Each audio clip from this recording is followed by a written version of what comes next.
Private school के girls hostel के किसी कमरे में कक्षा 10 की दो छात्राएं रूममेट। ऊपर का एक बटन और खोलना, पिक्स और ज़बरदस्त आएंगी और एकदम कूल भी लगेगी तू। और रील पर बहुत सारे लाइक्स कमेंट्स भी आएंगे। रातों रात फेमस हो जाएगी तू। रिचा, जो काल्पनिक नाम है, ना बाबा ना, अगर घर पर पता चल गया तो, और मुझे भी शर्म आएगी ऐसे पिक्स में। प्लीज ऐसे ही ले लेना पिक्स। रूममेट, अगर तू भी ना बहुत झल्ली है। आजकल तो ज्यादातर लड़कियां रील्स पर हैं और देख कैसे कैसे कपड़े पहनती हैं और अदाएं दिखाकर नाचती हैं। चल कुछ नहीं होता यार, बटन खोल। रिचा शर्माते हुए बटन खोलकर रील्स बनवाने लगी। रील्स बनी और वायरल भी हुई, सैकड़ों लाइक्स और कमेंट्स। अब वो बैठकर कमेंट्स पढ़ रही है। Wow, too hot baby, you are looking very sexy and hot, will you be my GF baby, awesome pic, I wanna feel you baby, blah blah blah. Comments पढ़कर आज रिचा 7वें आसमान पर है। उसे लग रहा है कि दुनिया की सबसे सुंदर लड़की वही है और शायद उसी के लिए परी शब्द बना है। इधर कस्बे में रिचा के घर एक जागरूक युवा आकर उसके माँ पापा को रिचा की रील और उस पर आई कमेंट्स दिखा रहा था।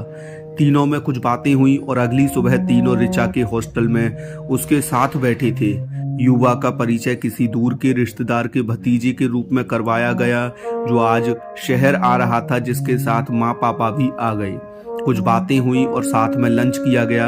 पापा और वो युवक कुछ देर वार्डन के पास भी गए और उनसे इधर उधर की बातें की। कुछ देर बाद तीनों ने रिचा से विदा ली। शायद किसी ने नोटिस नहीं किया था, लेकिन जब युवा हॉस्टल के कमरे में दाखिल हुआ था तब उसके पास एक मोटी किताब जैसा कुछ था, जो वो शायद कमरे में ही भूल आया था। शाम को रिचा की नजर पड़ी तो उसने देखा कि एक मोटी सी एल्बम उसके स्टडी टेबल पर रखी हुई थी। उत्सुकता से रिचा ने उसे खोलकर देखना शुरू किया। एल्बम में हजारों ऐसी पेपर कटिंग्स लगी हुई थी, जिनमें भोली भली लड़कियों को शिकार बनाए जाने की खबरें थी। किसी को कॉमन फ्रेंड के जरिए, किसी को कुछ खिला पिलाकर, किसी को कैसे फंसाया गया। इसकी पूरी जानकारी मैं तारीख के करीने से सजाई गई थी। अरे ये क्या, इस कटिंग में तो लिखा है कि अपनी ही सहेली के उत्तेजक फोटो लेकर उसको वर्गलाने वाली लड़की किसी संगठन की एजेंट निकली। अरे बाप रे, ये मैं क्या कर रही थी। अच्छा हुआ समय रहते बच गई।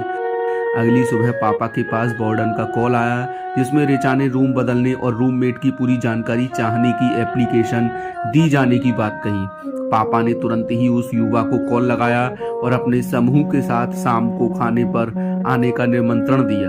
एक बच्ची समय से पहले वयस्क होने से बच गई। वो युवा शायद हमारे आसपास ही हो, आपसे कुछ कहना भी चाहता हो। उसकी बात सुने, उसे दुत्कारे नहीं। पोस्ट पसंद आई तो कृपया पेज को लाइक एवं फॉलो करें एवं कमेंट में अपना सुझाव व्यक्त करें। धन्यवाद।